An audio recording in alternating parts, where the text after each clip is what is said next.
Hello guys, welcome to my channel. ठीक है, हम लोग डायरेक्ट टॉपिक पे आते हैं। ठीक है, कोई बकवास नहीं, मैं अपने चैनल में कोई बकवास नहीं करता हूँ। ठीक है, इंपॉर्टेंट टॉपिक है आज का, समझ लो, एकदम ध्यान से सुनना। नहीं समझ में आया तो फिर से बैक करके वीडियो देखना। बहुत इंपॉर्टेंट टॉपिक है, डिमांड एंड सप्लाई का है। ठीक है, अब हम लोग डायरेक्ट क्वेश्चन से स्टार्ट करते हैं कि प्राइस ऊपर और नीचे क्यों जाता है। ऊपर क्यों जाता है प्राइस, और प्राइस नीचे क्यों आता है? इसका सिंपल सा रीज़न है, due to demand and supply. जब भी मार्केट में डिमांड आती है तो प्राइस ऊपर जाता है, और जब मार्केट में सप्लाई आती है तो प्राइस नीचे आता है। बेसिकली सिंपल सा मतलब ये है कि प्राइस अगर ऊपर जा रहा है तो इसका मतलब कि मार्केट में डिमांड है, और अगर बेसिकली प्राइस अगर नीचे आ रहा है तो वहाँ पे सप्लाई है। ठीक है, और आप लोगों को मालूम होगा जब पॉजिटिव डिफरेंस क्रिएट होता है तो ग्रीन कैंडल बनती है। एग्जांपल के तौर पे मान लो अगर कोई भी जो ग्रीन कैंडल है वो ओपन हुई है 110 पे और क्लोज हो रही है 120 पे, इसका मतलब कि वो ग्रीन कैंडल बन रही है। इसका मतलब क्या है कि वहाँ पे पॉजिटिव डिफरेंस क्रिएट हो रहा है। ठीक है, निगेटिव डिफरेंस कब क्रिएट होता है? जब रेड कैंडल बनती है। ठीक है, आप देखिएगा जब रेड कैंडल बनी है वो ओपन हुई है 110 पे और क्लोज हुई है 100 पे, मतलब कि ओपन 10 पॉइंट का इसमें डिफरेंस आ रहा है। ठीक है, तो इसमें निगेटिव डिफरेंस क्रिएट हो रहा है, इसका मतलब है रेड कैंडल बन रही है। ठीक है, आगे समझते जाइए, आपको समझ में आएगा पॉजिटिव डिफरेंस और निगेटिव डिफरेंस कहाँ से आया।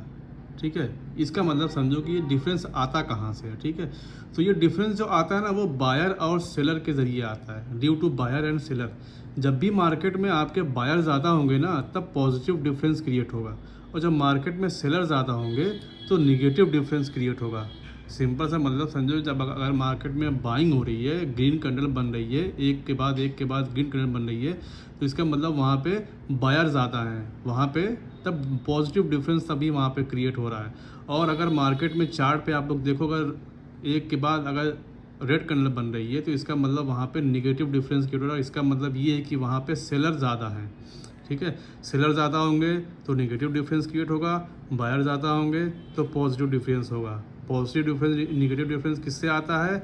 Due to buyer and seller से आता है। ठीक है, और डिमांड एंड सप्लाई थ्योरी है क्या ये, एक्चुअली इसको समझो। ठीक है, अगर मार्केट में डिमांड ज़्यादा होगी तो प्राइस ऊपर जाएगा। आप देखो, प्राइस ऊपर जाएगा मतलब एक के बाद एक ग्रीन कैंडल बनेगी। अगर मार्केट में सप्लाई ज़्यादा होगी तो प्राइस नीचे जाएगा, इसका मतलब कि रेड कैंडल बनेगी। जब भी आपको रेड कैंडल बनते हुए दिखे इसका मतलब वहाँ पे सप्लाई ज़्यादा है, और जब भी आपको रेड कैंडल बनते हुए दिखे इसका मतलब वहाँ पे डिमांड ज़्यादा है। डिमांड की वजह से ही वहाँ पे प्राइस ऊपर जा रहा है। ठीक है, अगर डिमांड और सप्लाई इक्वल हो गया तो प्राइस कंसोलिडेट करेगा, मतलब कि एक ग्रीन कैंडल बनी, फिर दूसरी रेड बनी, फिर ग्रीन बनी, फिर रेड बनी, फिर ग्रीन बनी, फिर रेड बनी, छोटी छोटी कैंडल बन रही है। तो इसका मतलब क्या हो गया? डिमांड और सप्लाई इक्वल हो गए, मतलब बायर और सेलर दोनों इक्वल हो गए हैं। तो प्राइस ना तो ऊपर जाएगा ना तो नीचे जाएगा, प्राइस वहीं के वहीं एक ही रेंज में कंसोलिडेट करेगा, एक ही रेंज में घूमेगा। प्राइस बायर और सेलर अगर दोनों इक्वल हो गए तो प्राइस एक ही रेंज में घूमेगा। आई होप इतनी चीज़ें आपको समझ में आई होंगी। मैं नोट्स बना के इसीलिए आपको समझा रहा हूँ ताकि आपको अच्छे से समझ में आए। ठीक है, एक एग्जांपल लेते हैं, बस आप खाली सुनते जाओ और छोटे छोटे पॉइंट्स को नोट डाउन करो जो मैं बोल रहा हूँ। ठीक है, एक ये कैंडल है, ठीक है, ग्रीन कैंडल है। अब जो ग्रीन कैंडल बनी इसका मतलब क्या है?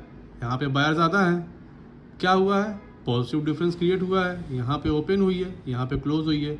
एग्जांपल मैंने ले लिया, यहाँ पे नंबर ऑफ बायर 2 लाख हैं और नंबर ऑफ सेलर 1 लाख हैं। जब नंबर ऑफ बायर ज़्यादा हो गए तभी तो ग्रीन कैंडल बनी, और नंबर ऑफ सेलर कम हो गए, इसका मतलब यहाँ पे सेलर कम है, सेलिंग कम है, यहाँ पे बाइंग ज़्यादा है।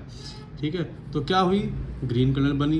अब ग्रीन कैंडल बनी इसका मतलब क्या हुआ कि डिमांड ज़्यादा आई, बायर ज़्यादा आए, तभी ग्रीन कैंडल बनी। तो यहाँ पे क्या कम हुआ? सप्लाई कम हो गई, सेलर यहाँ पे कम हो गए, इस वजह से यहाँ पे ग्रीन कैंडल बनी। जितने ज़्यादा बायर होंगे उतनी ज़्यादा ग्रीन कैंडल बनेगी। आप चार्ट पे देखते होगे ना, एक के बाद एक ग्रीन कैंडल बन रही है, इसका मतलब वहाँ पे बायर ज़्यादा एक्टिव है, बायर ज़्यादा है, तभी वहाँ पे ग्रीन कैंडल बन रही है, बायर वहाँ पे ज़्यादा है। इसी का उल्टा ले लो, अगर रेड कैंडल बनी है, ये रेड कैंडल है, ठीक है, यहाँ ओपनिंग प्राइस है, यहाँ क्लोजिंग प्राइस है, तो रेड कैंडल ये बनी क्यों? क्योंकि यहाँ पे नंबर ऑफ सेलर ज़्यादा थे और नंबर ऑफ बायर कम थे। एग्जांपल मैंने ले लिया कि नंबर ऑफ बायर यहाँ पे 1 लाख थे और नंबर ऑफ सेलर यहाँ पे 2 लाख थे, तब जाके ये रेड कैंडल में कन्वर्ट हुई है, रेड कैंडल बनी है। अब रेड कैंडल बनी तो इसका मतलब क्या हुआ, सप्लाई ज़्यादा हो गई है, सेलर यहाँ पे ज़्यादा हो गए, तभी यहाँ पे रेड कैंडल बनी है। कम क्या हुआ यहाँ पे, डिमांड कम हो गया, डिमांड यहाँ पे कम होगी, मतलब बायर यहाँ पे कम हो गए। ठीक है, जितने ज़्यादा सेलर होंगे उतनी ज़्यादा रेड कैंडल आपकी बनेगी। मैंने यहाँ पे लिख दिया, जितने ज़्यादा सेलर होंगे उतनी ज़्यादा आपकी रेड कैंडल बनेगी। अब अगर देखते हो आप लोग चार्ट पे कभी कभी देखते हो कि एक green if big green body is form, अगर कोई बड़ी सी ग्रीन बॉडी और कैंडल बनती है तो इसका मतलब क्या होता है, देखते हो ना कि अब एक बड़ी सी ग्रीन कैंडल बन गई है, इसका मतलब सिंपल ये होता है वहाँ पे बायर ज़्यादा थे, बायर वहाँ पे ज़्यादा थे, पॉजिटिव डिफरेंस वहाँ पे ज़्यादा क्रिएट हुआ, बायर ज़्यादा है, पॉजिटिव डिफरेंस वहाँ पे ज़्यादा क्रिएट हुआ, इसका मतलब एग्रेसिवली बाइंग हो रही है, वहाँ पे एग्रेसिव बाइंग हुई है, इसीलिए वहाँ पे बड़ी ग्रीन कैंडल बनी है। कभी कभी देखते हो ना जो इंस्टीट्यूशन वाले होते हैं बल्क में अपना ऑर्डर प्लेस करते हैं, जब वो आते हैं तो देखो एक बार में प्राइस इतनी बड़ी बड़ी कैंडल बनाता है, तो एग्रेसिव बाइंग हो रही है, वहाँ पे डिमांड बहुत ज़्यादा आ गई है, इस वजह से वहाँ पे बड़ी ग्रीन कैंडल बनी है। वहीं इसका अपोजिट ले लो, जब बिग ग्रीन रेड बॉडी बने, जब बिग रेड बॉडी बने, देखते हो ना कभी कभी का हमेशा ही बनती है, जब बड़ी सी जो रेड कैंडल बनती है इसका सिंपल सा मतलब होता है, उसको क्या बोलते हैं, रेड एक्साइटिंग कैंडल बोलते हैं उसको। तो वहाँ पे क्या हुआ, सेलर वहाँ पे ज़्यादा आ गए, जब सेलर ज़्यादा आ गए तो वहाँ पे क्या हुआ, निगेटिव डिफरेंस क्रिएट हुआ, निगेटिव डिफरेंस क्रिएट हुआ, इसका मतलब क्या हुआ, यहाँ पे एग्रेसिवली सेलिंग हो गई है, बड़ी बड़ी रेड कैंडल बन रही है, एग्रेसिवली सेलिंग हो रही है, बहुत ही हाई अमाउंट में सेलिंग हो रही है, लोग सेल कर रहे हैं। ठीक है, तो वहाँ पे उसको क्या बोलते हैं, रेड एक्साइटिंग कैंडल बोलते हैं, इसी को डिमांड एंड सप्लाई बोलते हैं। ठीक है, और डिमांड और सप्लाई कुछ नहीं, सिंपल सा मतलब जहाँ से प्राइस ऊपर जा रहा है, एक के बाद एक रेड ग्रीन कैंडल बन रही है, तो वहाँ पे डिमांड ज़्यादा है, मतलब बायर ज़्यादा है, और जहाँ से प्राइस नीचे आ रही है, एक के बाद एक रेड कैंडल बन रही है, इसका मतलब वहाँ पे सप्लाई ज़्यादा है। डिमांड एंड सप्लाई यही है और कुछ नहीं है। ठीक है, अब जहाँ पे अगर कोई इम्बैलेंस क्रिएट हो रहा है, अभी इम्बैलेंस आपको नहीं समझ में आएगा, थोड़ा सा और 2 मिनट वेट करो, अभी समझ में आएगा। इम्बैलेंस अगर कहीं पे क्रिएट हो रहा है, इसका मतलब कि वहाँ पे बायर ज़्यादा है एज़ कम्पेयर टू सेलर, तो वहाँ पे प्राइस ऊपर जा रही है। सिंपल सा मतलब समझो, अगर प्राइस ऊपर जा रही है तो इसका मतलब कि वहाँ पे इम्बैलेंस हो रहा है, इम्बैलेंस हो रहा है मतलब वहाँ पे बायर ज़्यादा हो रहे हैं, किसके कंपेयर में, सेलर से कंपेयर में। ठीक है, तो इसीलिए वहाँ पे प्राइस ऊपर जा रही है, बायर अगर सेलर से ज़्यादा हो गए तो प्राइस ऊपर चली गई, तो वहाँ पे इम्बैलेंस क्रिएट हो गया। ठीक है, सेलर अगर ज़्यादा हो गए बायर के कंपैरिजन में, तो वहाँ भी इम्बैलेंस हो गया, तो प्राइस कहाँ चला गया, नीचे चला गया। ठीक है, अब अगर प्राइस ना तो ऊपर जा रहा है और ना ही नीचे जा रहा है, ठीक है, मतलब बायर इक्वल हो गए और सेलर इक्वल हो गए, दोनों बराबर हो गए। ठीक है, दोनों में बराबर की टक्कर चल रही है, तो ना तो प्राइस ऊपर जाएगा ना तो प्राइस नीचे जाएगा, तो वहाँ पे क्या हो गया, वहाँ पे बैलेंस क्रिएट हो गया, बैलेंस हो गया। एक सिंपल सा मतलब समझो, एक तराजू ले लो और एक जगह 1 किलो आलू रखो और दूसरे वाले बकरे में 1 किलो आलू रखो, तो दोनों बैलेंस हो गया ना तो एक नीचे जा रहा है ना एक ऊपर जा रहा है, बैलेंस हो गया। वहीं 1 किलो आलू रखो और दूसरे वाले में 5 किलो आलू रखो, देखो एक नीचे जाएगा और एक ऊपर जाएगा, तो इम्बैलेंस और बैलेंस का मतलब ये होता है। ठीक है, यही है डिमांड और सप्लाई, और कुछ नहीं है। डिमांड मतलब ऊपर जाना प्राइस को, सप्लाई मतलब नीचे आना, कहाँ से ऊपर जा रही है कहाँ से नीचे जा रही है ये आपको ध्यान रखना। डिमांड मतलब जहाँ से प्राइस ऊपर जा रही है, बड़ी बड़ी ग्रीन कैंडल बना रही है ना, वहाँ पे एक तरीके से हाई अमाउंट ऑफ में बाइंग हुई है। ठीक है, वो डिमांड है, और सेलिंग मतलब जहाँ से एकदम प्राइस धम से नीचे आ रही है, वो सेलिंग हो रही है। एक और चीज़ समझो, एक्साइटिंग कैंडल किसको बोलते हैं। ठीक है, जब भी जो body part is greater than 50% of the range of the candle is called exciting candle. ठीक है, अभी नहीं समझ में आएगा, थोड़ी देर में समझ में आएगा आपको। रेंज का मतलब क्या होता है, जो कैंडल का जो हाई है और जो कैंडल का लो है, उसका जो टोटल डिफरेंस होता है उसको रेंज बोलते हैं, चाहे वो रेड कैंडल हो और चाहे वो ग्रीन कैंडल हो। अभी समझ में आएगा, नहीं समझ में आ रहा है, मुझे पता है नहीं समझ में आ रहा होगा।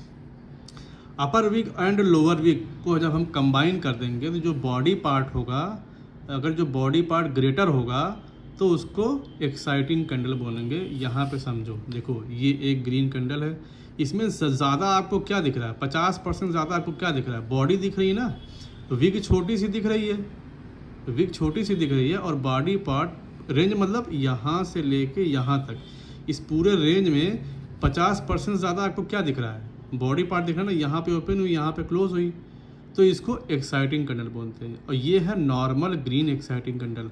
इससे बड़ी भी ग्रीन कैंडल बनती है ना, देखो इधर बनी है, इससे बड़ी जब ग्रीन कैंडल आपको दिखे, इससे बड़ी, तो इसको क्या बोलेंगे? Strong green exciting candle. Body part देखो बहुत ज़्यादा है, बहुत बड़ी ग्रीन कैंडल बन रही है। इसका मतलब यहाँ पे नंबर ऑफ बायर बहुत ज़्यादा है as compare to number of seller. देखो इसमें ये भी एक्साइटिंग कैंडल है, ये भी एक्साइटिंग कैंडल है, लेकिन ये नॉर्मल एक्साइटिंग कैंडल है। मतलब नंबर ऑफ बायर 2 लाख है और नंबर ऑफ सेलर 1 लाख है।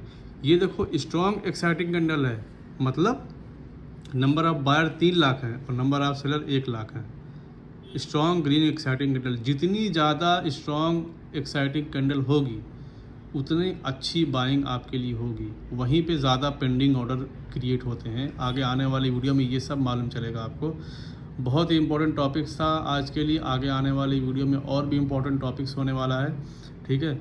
आज आपको नहीं समझ में आएगा तो एक बार बैक करो या स्लो वर्जन में देखो, कैसे भी देखो, लेकिन समझो चीज़ों को, पहले पढ़ो। मैं इसीलिए पहले नोट्स बनाता हूँ, उसके बाद आपको समझाता हूँ। लैपटॉप पे चार्ट वगैरह चीज़ें आपको बाद में बताऊँगा, पहले बेसिक्स पढ़ लो, जान लो, ठीक है। मिलता हूँ आपसे नेक्स्ट वीडियो में। Thank you so much for watching this video.